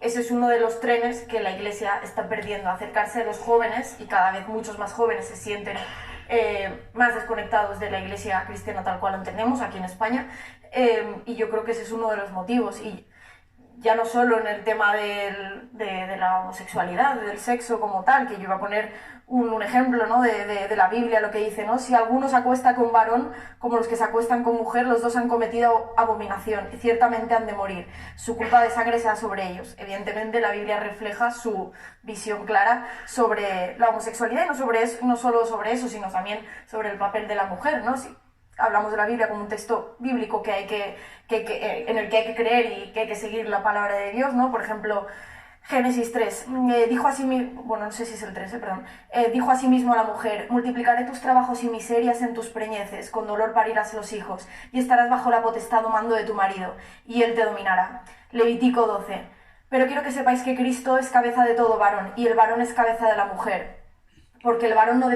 Corrijo un error que cometió la compañera ahora en este último versículo que ella está citando. Ella está diciendo Levíticos 12. Cristo no existía para la época de Levítico. Y eso que ella está mencionando, ese versículo, es una de las cartas paulinas. Probablemente fue o a los romanos, o a los efesios, o a los galatas, o a los tesalonicenses. A uno de ellos es que va dirigida una de las epístolas de Pablo donde sale ese versículo. Quizás el capítulo sí sea el 12, pero el libro pues no es Levítico. Quiero hacer la corrección, ella pues quizás se equivocó, y nos suele pasar. Hago la corrección a nombre de ella. Yo sé que si ella ve este video, va a dar su aprobación de que haga esa corrección. Seguimos. Debe cubrirse la cabeza porque él es imagen y gloria de Dios, pero la mujer es gloria del varón. Levítico 15. Cuando la mujer tuviere flujo de sangre y su flujo fuere en su cuerpo, 7 días estará apartada, y cualquiera que la tocare será inmundo hasta la noche. Todo aquello sobre que ella se acostase mientras estuviese apartada será inmundo. O Deuteronomio 22, básicamente dice: mas si resultase verdad que no se halló virginidad en la joven, entonces la sacarán y la apedrearán los hombres de la ciudad y morirá. Samuel 12. Así ha dicho Jehová: he aquí yo haré levantar el mal sobre de tu misma casa, tomaré a tus mujeres delante de tus ojos y las daré a tu prójimo, el cual yacerá con tus mujeres a la vista del sol. Ya, bueno, no hace falta que nos vayamos a la Biblia. Estos últimos años han sido por el Observatorio de LGTBI-fobia, han sido denunciados 14 obispos por sus declaraciones en contra de la homosexualidad. Es una enfermedad, una carencia, los homosexuales se corrompen y encuentran el infierno. Esto lo han dicho diferentes obispos, algunas os sonarán y otras no. Esto se puede normalizar con tratamiento y otro tipo de declaraciones que yo creo que distancian muchísimo lo que es la sociedad de hoy en día, que en su mayoría, un 85% de la población en España acepta totalmente la homosexualidad como algo perfectamente normal, inclusivo. Otros países, evidentemente, y otras religiones, como el Islam, es residual. Creo que es un 3% la gente la que acepta la homosexualidad, y yo creo que un debate que se tiene que plantear es hacia qué camino quiere ir la religión si no quiere desconectar definitivamente de su público joven, que está en otro nivel ya, yo creo. Sí, son muchas cosas, no sé cómo puedo contestar a tantas. Es verdad que a muchos jóvenes les cuesta eso.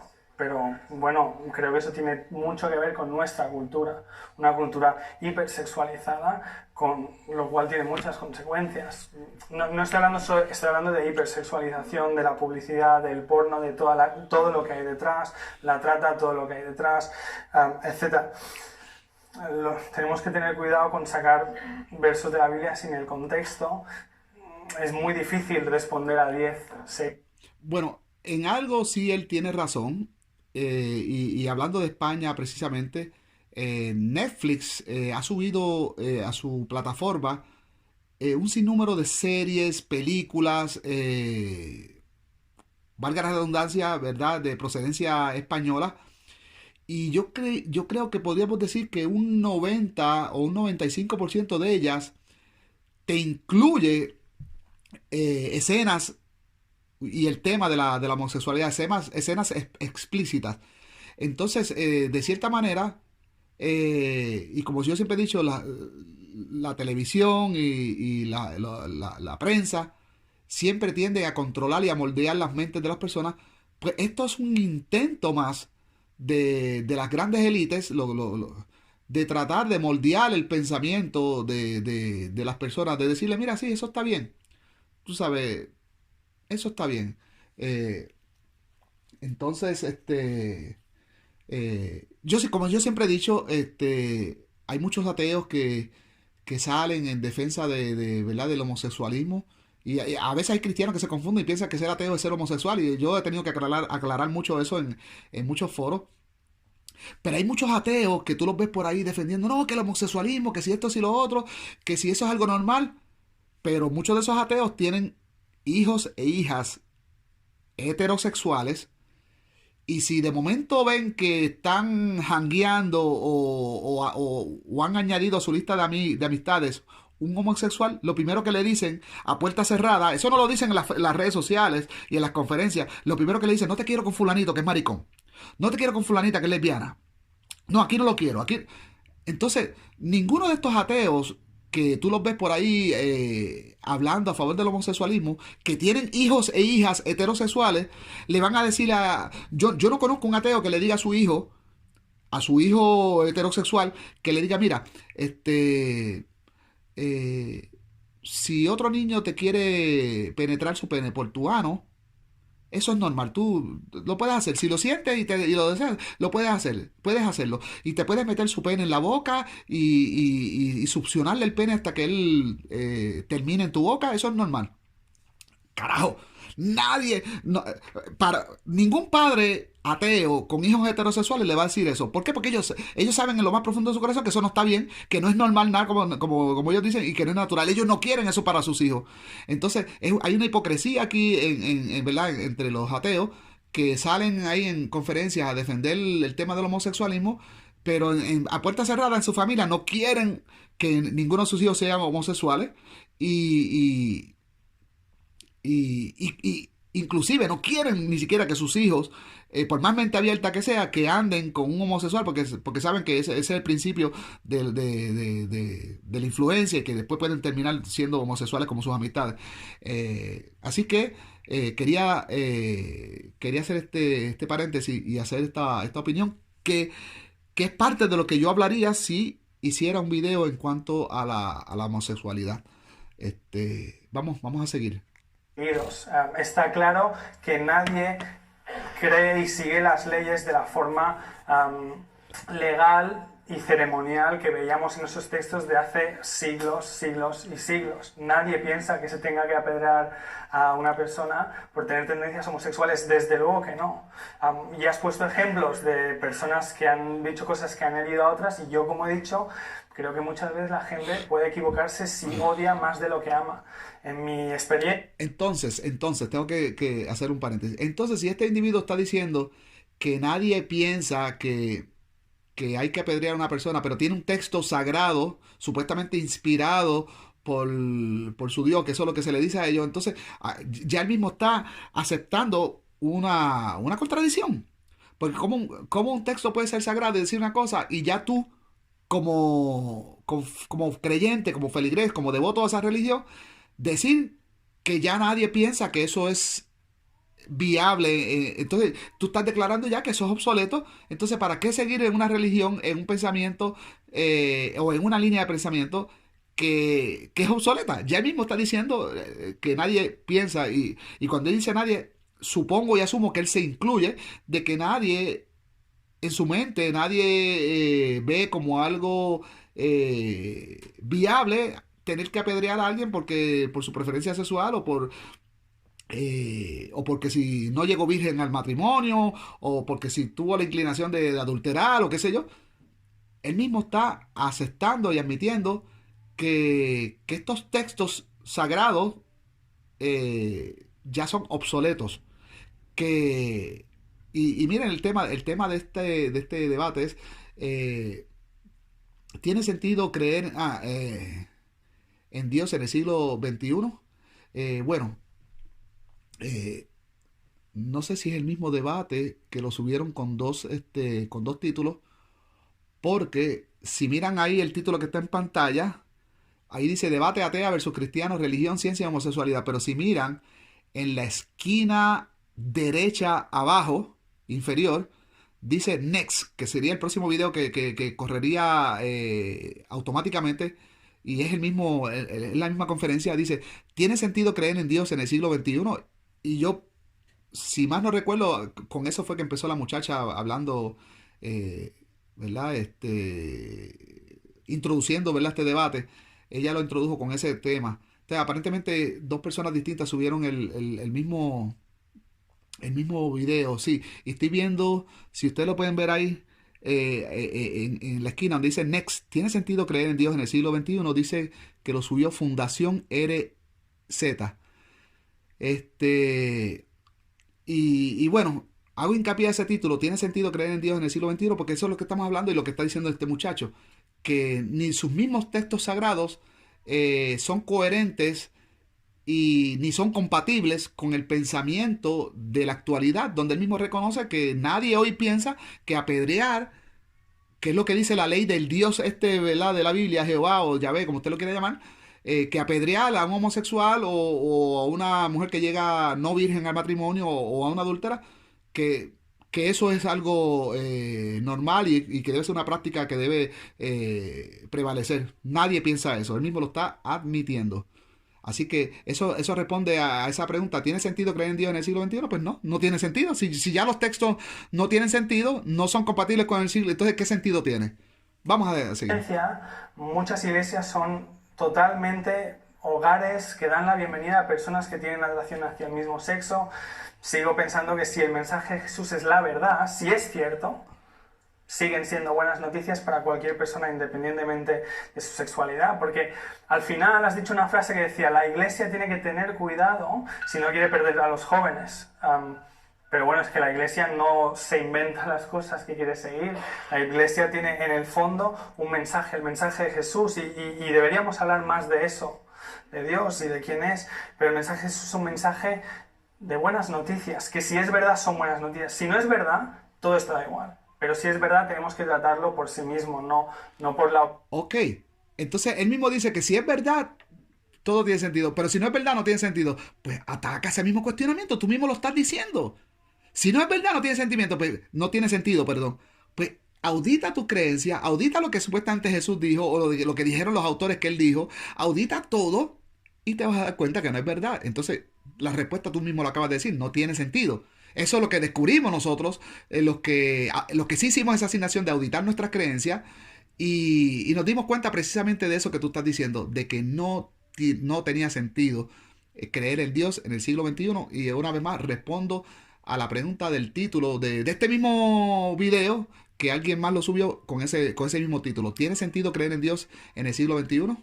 Bueno, vamos a seguir. Opinión o los actos de algunas personas. Iba a decir algo más, pero se me... Bueno, te he puesto ejemplos de la Biblia. Por ejemplo, Jesús tampoco estaba, perdón, corrígeme si me equivoco, tampoco estaba en contra de la esclavitud, por ejemplo. Entonces, el mensaje de Jesús se va adaptando con el tiempo, entiendo, es inamovible, no se puede adaptar a la sociedad hoy en día y permitir que otras personas se sientan acogidas en ese seno tal cual como ellas se sienten y no teniendo que renunciar a sus verdaderos sentimientos o impulsos. Que tú dices que vivimos una sociedad hipersexualizada. Yo creo que vivimos una sociedad libre, con sus consecuencias buenas y malas, evidentemente, que se tienen que tratar y se tienen que debatir también, pero lo más importante es que, por suerte, España... ¿vale? Pongo el ejemplo concreto de España, vivimos en unas sociedades más libres, más igualitarias, y no es gracias a la religión en ese aspecto, es a pesar de la religión o la moral religiosa tal como se ha impuesto. Yo creo que estamos de acuerdo en celebrar la libertad y la búsqueda de esos valores como son la igualdad y el respeto, desde luego. Bueno, ahí tenemos varios frentes abiertos, está el tema del diseño inteligente, está el tema de la evolución, creemos uno en el Génesis, donde hemos llegado a los confines de la ciencia con la mecánica cuántica. Hay muchas preguntas abiertas y esto me parece tremendamente complicado de debatir y de gestionar, porque es verdad que el argumento más fuerte de los teístas, a mi parecer, es el tema de dónde empezó todo, dónde está el principio. El principio no fue el Big Bang, todo tiene que tener un inicio y un final, puede ser infinito, puede ser cíclico, tiene que haber un creador. Son muchas preguntas.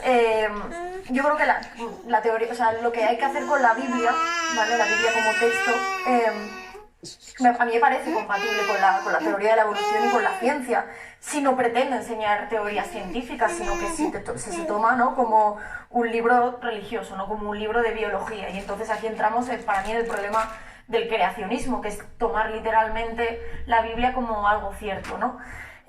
Y aunque aquí en España no suponga un gran problema, en Estados Unidos cada vez está en aumento, y en las escuelas públicas es una gran lucha de estudiamos teoría de la evolución, planteamos el creacionismo, y me parece que ese es uno de los problemas de la religión, es entrometerse en los terrenos donde la ciencia ya lo tiene más que demostrado. De hecho, es que la teoría de la evolución es una de las teorías con más evidencia científica que pueda haber hoy en día. Para mí es muy difícil entender eso de la causa incausada, es decir, lo que es causa de algo pero no le ha causado nada a él, es decir, si Dios es el creador, ¿quién creó a Dios?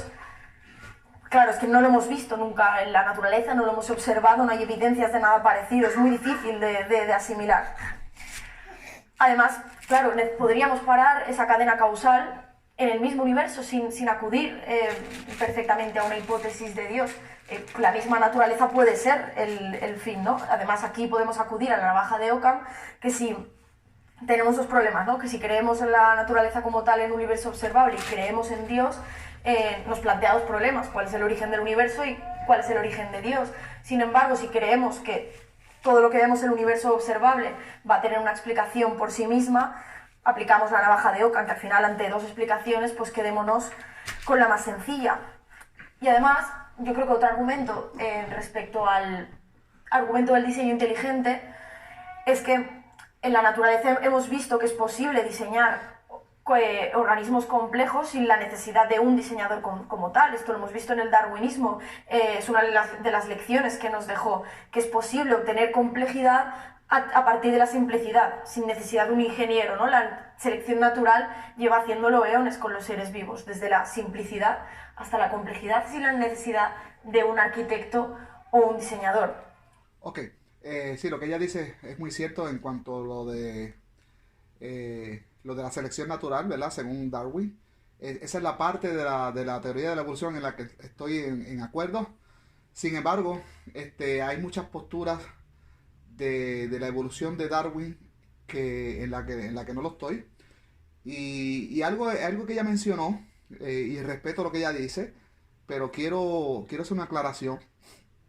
Ella afirma que en cuanto a la teoría de la evolución, hay mucha evidencia que prueba, ¿no? Que la teoría de evolución, tal como ha sido propuesta, pues que sí, que va en buena dirección.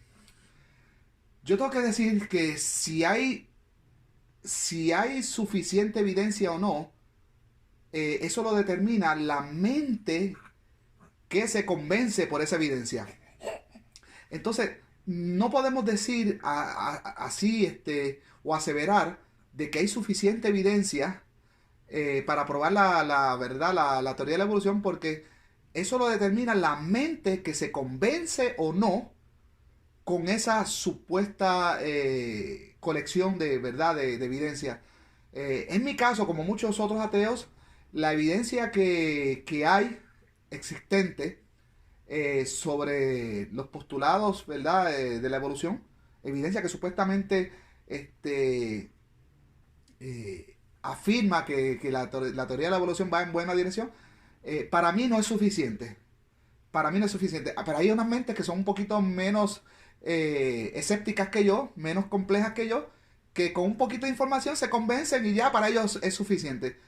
Mi mente es más exigente que otras mentes, mucho más escéptica que otras mentes.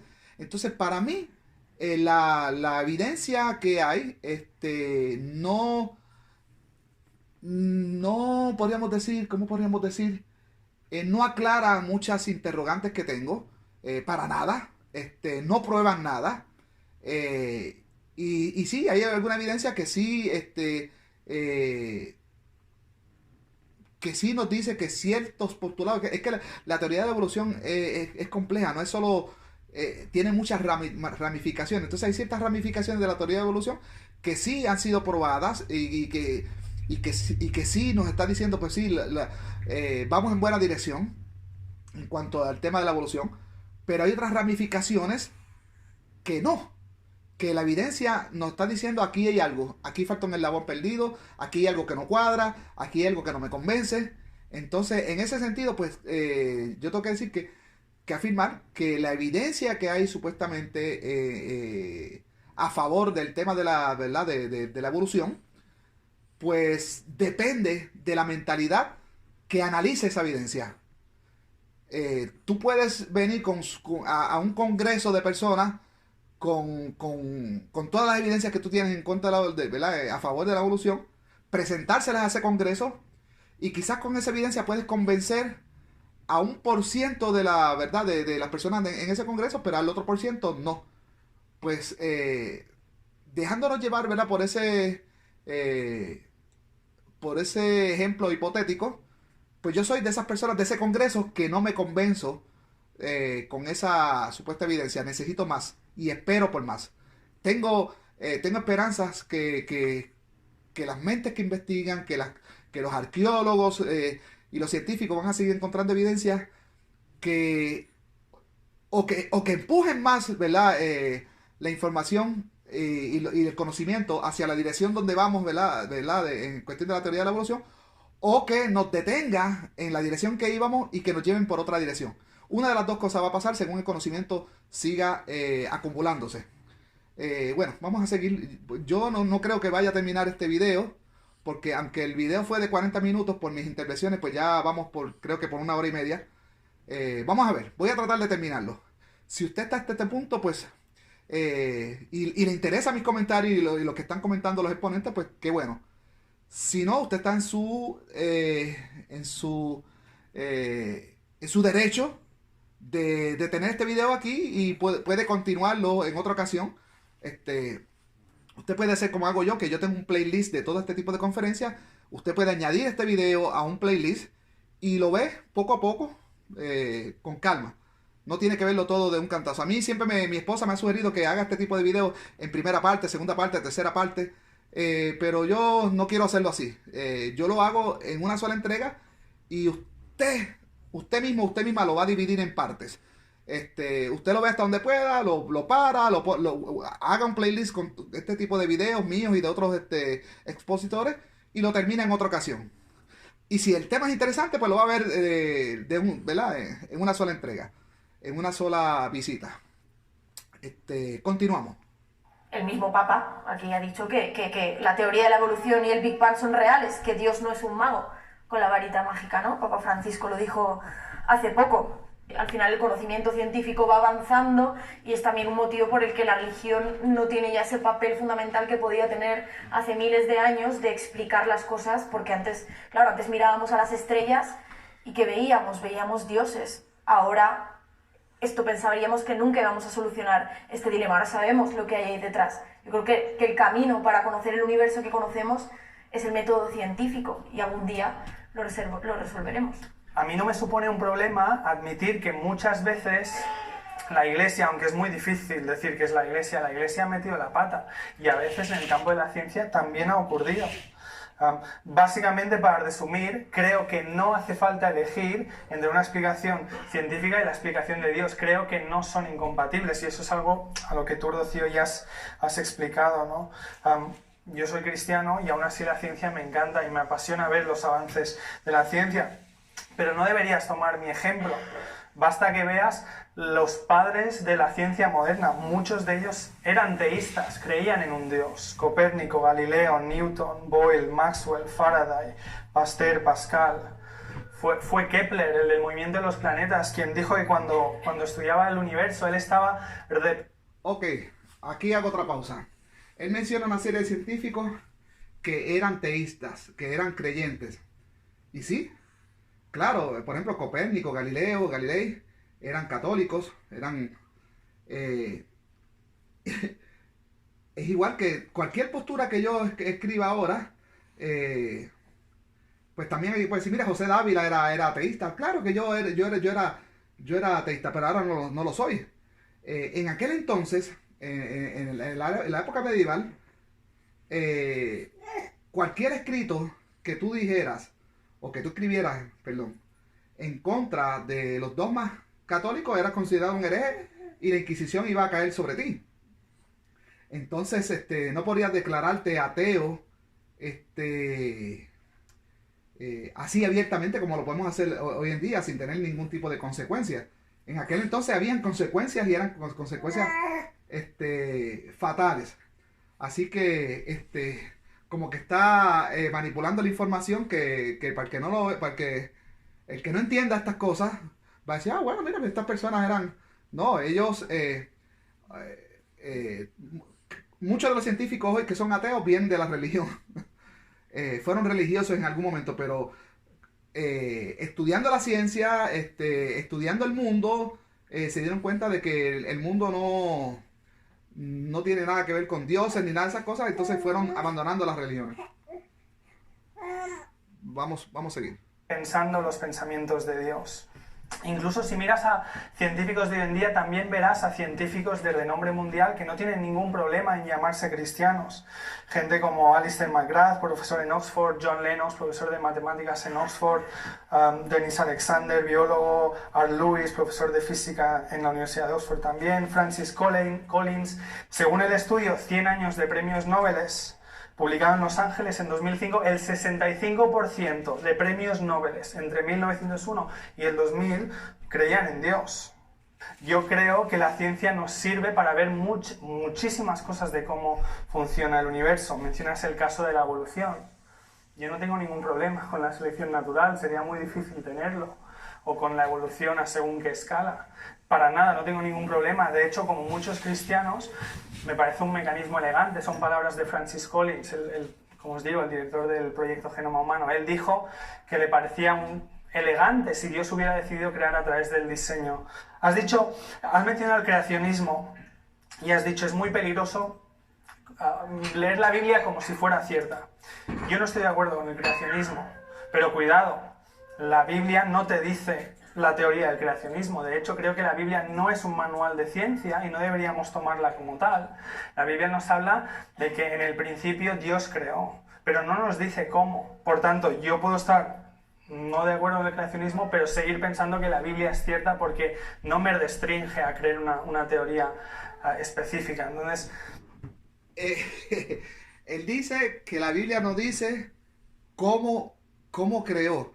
Bueno, pues ¿será que no ha leído la Biblia? ¿Será que él solo leyó la parte donde dice, en el principio todo era un caos, bla, bla, bla?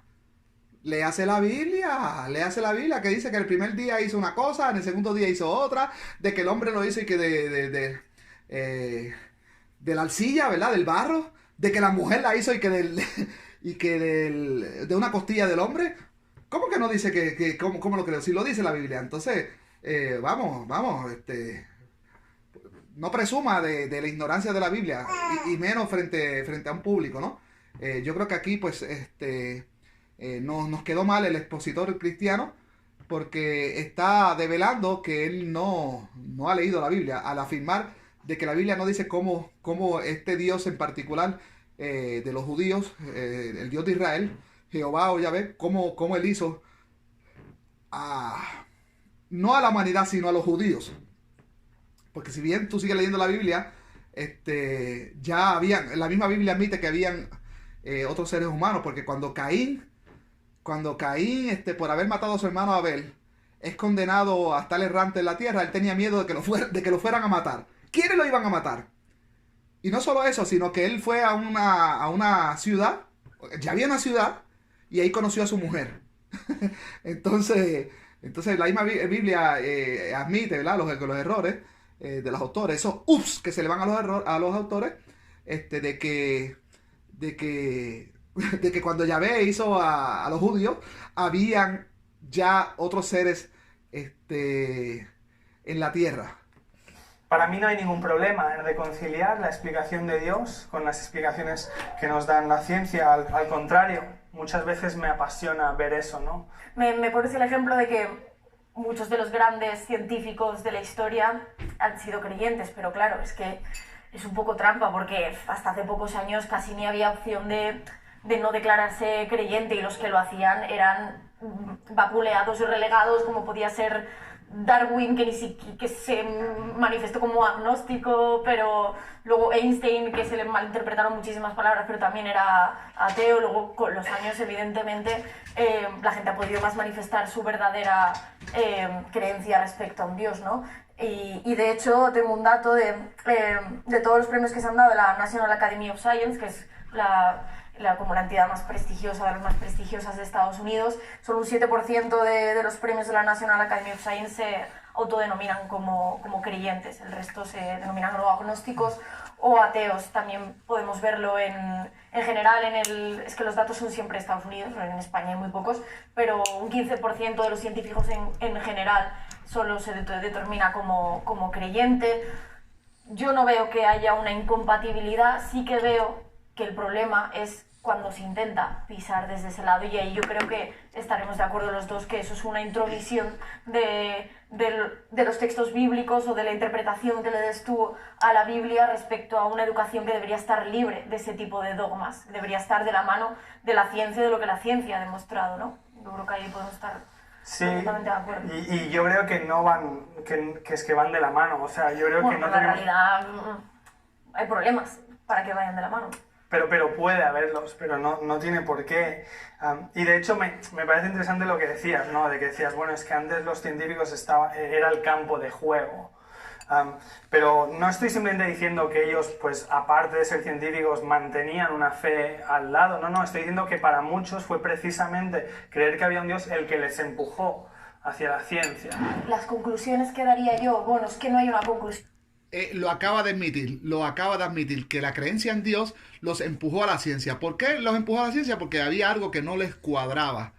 Había algo en el teísmo, en el creacionismo y en la, ¿verdad? En la creencia de este Dios en particular, había algo que no cuadraba, había algo que no contestaba las interrogantes del ser humano, y el ser humano empezó a buscar respuestas por sí mismo. Porque la ciencia es prácticamente eso.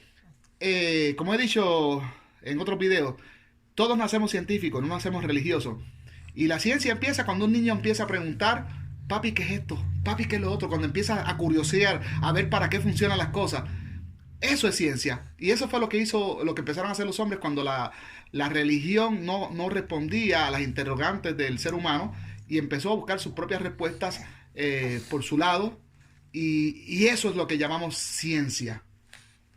Certera al tema que estamos tratando. Yo creo que tiene tantísimas vertientes, tantísimas incógnitas, ¿no? Citaría, por ejemplo, a Sam Harris, que dijo, es uno de mis referentes ideológicos en este aspecto, que dijo: las religiones son invenciones ideológicas e intelectuales con un alto coste social y económico, pero se pueden encontrar importantes verdades psicológicas entre los escombros. Yo me entiendo esa verdad de la religión como algo, aparte de histórico y mitológico, ¿no? Sino también que nos puede enseñar mucho de cómo ha sido la sociedad, cómo somos los seres humanos, ¿no? Para mí hemos necesitado crear un Dios a lo largo de la historia porque necesitamos suplir esas carencias. Entonces, sí, Dios existe en una idea en cada uno de nosotros, cada uno tenemos una idea de lo que es Dios. Entonces, hay tantos dioses como personas en el mundo. La religión, al final, es la creación impostada de algo que realmente es una idea que yace en algo de nosotros. Y para mí el punto de vista científico de la vida es mucho más fascinante, mucho más poético, mucho más maravilloso que el que sale de la imaginación religiosa, y con eso vivo, ¿no? Vamos a imaginar como John Lennon, también un mundo sin religión, un mundo en el que no hay terroristas suicidas envueltos en bombas, que no existió jamás el 11S, que no ha habido cruzadas, que no ha habido caza de brujas, que no ha habido la partición india, no ha habido guerras árabes israelíes, que no ha habido masacres, que no existe el ISIS. Aquí estoy hablando de las religiones en general, no me estoy centrando en el cristianismo. No ha habido problemas en Irlanda del Norte, no hay muertes de honor, no hay telepredicadores que quieren sacar dinero el 3 a 4 a gente necesitada, no hay azotes en la piel de mujeres por enseñar una pulgada de esa misma piel. Entonces, como dijo Carl Sagan, ¿por qué es tan difícil que ninguna religión dominante haya mirado a la ciencia y haya pensado, hostia, pues esto es mejor de lo que creíamos? Y con esto termino. ¿Sabes? Creo, Rocío, que para ti el cristianismo tendría mucho sentido, sería relevante porque le daría el fundamento a muchas de tus ideas. El cristianismo es una oferta de más, es una oferta en su esencia más básica. No es intentar que tu vida sea más limitada, no es intentar que tu vida sea más pequeña de lo que es una oferta de más, y es de lo que nos habla Jesús, de vida en abundancia. A mí el cristianismo me convence porque me presenta un mundo que rebosa de significado. Un mundo en el que nuestros anhelos, nuestros miedos, deseos e ilusiones están conectados a la realidad, que no son solo un reflejo evolutivo, que el sufrimiento no es simplemente algo natural y punto, que odiamos la muerte porque no está bien, que anhelamos amor porque fuimos hechos para ellos, que todos estos deseos son verdad, todos estos deseos que tenemos de propósito, de comunidad, que son verdad, no solo tienen sentido, sino que tienen respuesta. Os he hablado de seguir el camino de Jesús, pero sabes, Él llevó esas palabras más allá. Él dijo, yo soy el camino, la verdad y la vida. Y aunque os he hablado de evidencia y os he hablado de cosas así, la realidad es que a mí no me interesa hablar de creer en Dios como simplemente algo intelectual. Cuando hablamos de creer en Dios, hablamos de conocer esa verdad, pero también vivirla. Hablamos de conocer a Dios, y esa es la oferta que Él nos da. Cuando un ser humano destaca entre 60.000 millones de seres humanos en la historia, como nadie ha hecho jamás salvo Jesús, merece que le prestes atención. Gracias, Rocío, por hablar conmigo. Gracias. Cuando un ser humano ha hecho lo que ha hecho el ser humano Jesús, ¿y cuál es la evidencia que tenemos de que ese ser humano hizo las cosas que él está convencido que hizo? Son 4 autores desconocidos, los autores del libro de Mateo, Marcos, Juan y Lucas, que aunque llevan esos nombres de esos libros, son autores desconocidos. Y para la información de este caballero, de las cosas que hizo el Jesús de los evangelios canónicos, porque hay otras versiones de Jesús en los evangelios apócrifos, aún juntando todos los Jesuses de los apócrifos y de los canónicos, se quedan cortos al lado de otros dioses y semidioses, como Hércules, como Apolo y como otros más, que eran previos a Jesús. Así que para conocimiento de este caballero, pues Jesús es uno de los últimos y hizo menos que muchos otros semidioses que también proceden de textos antiguos. Por escucharnos. Genial, pues un fuerte aplauso, por favor.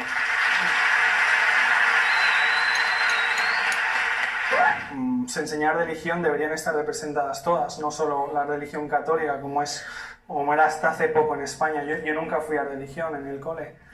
Yo sí. Y mira cómo hemos acabado. Oye, verás.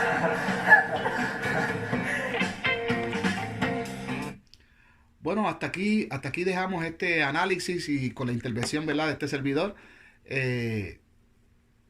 Es obvio que como jurado, y no quiero ser parcializado en el sentido de que porque soy ateo tengo que decir que la atea lució mejor, pero es que me veo obligado por el contenido de este debate a decir que pues, bueno, la atea fue más convincente que verdad que lo que nos dijo, verdad, este muchachito, que prácticamente lo que repite son los dogmas católicos,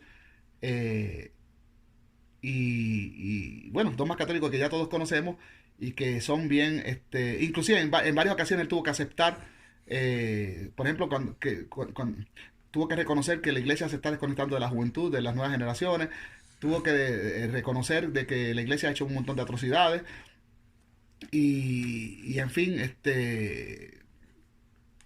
a juzgar el contenido completo de este debate, pues la colega, la gata de Schrödinger, que representa el ateísmo, pues fue la vencedora en este debate muy cordial, muy respetuoso entre ambos deponentes y muy elegante. Eso sí tengo que decirlo, muy elegante. Y ojalá, como me gustaría que muchos debatientes tuvieran esta elegancia de debatir con este nivel, sin elevar su voz, su ritmo cardíaco, sin amedrentar al contendor, y simplemente así mantener ese nivel bajo de voz, esa tranquilidad, y esa energía positiva que se vio en este debate. Hasta aquí lo dejamos. Hasta la próxima. Suscríbase a este canal, y si le gustó este análisis y mis comentarios, comparta, difunda este trabajo que hago en mi canal. Y aunque en otras ocasiones he dicho que no vivo de esto, pero ahora he cambiado de opinión y he visto que hay una oportunidad en hacer un poquito de dinero, mantener a mi familia, si es posible, con la información que sé y con mis comentarios. Así que podría ayudar a este servidor a traer un poquito de dinero hacia mi casa. Así que si a usted le gusta mi trabajo, pues por favor difunda estos videos, y así pues estará aportando en la alimentación de los que dependen de mí. Así que hasta la próxima. Chao, y que los dioses del Panteón Mundial les bendiga.